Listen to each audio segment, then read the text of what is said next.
বর্তমানে সিনেমা যেগুলো হচ্ছে সেগুলো তো আমাদের কোনো ক্যারেক্টার থাকে না। মা থাকলে বাপ থাকে না, বাপ থাকলে মা থাকে না, মৃত্যু পর্যন্ত, মৃত্যুতে এটা শেষ হবে।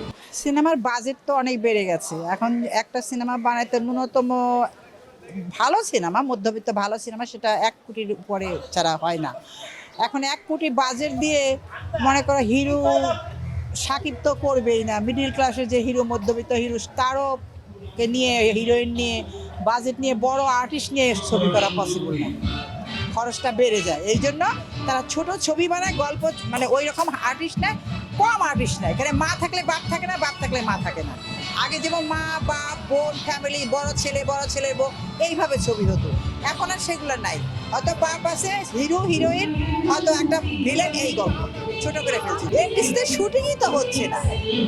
এখন আমাদের ইলেকশনের কারণে কিছু লোক আসা যাওয়া করছে, ইলেকশন শেষ, জানি না আবার সেই আগের জায়গায় চলে যাবে কিনা, তখন এখানে আর কেউ আসবে না, আমরাও হয়তো আসবো না।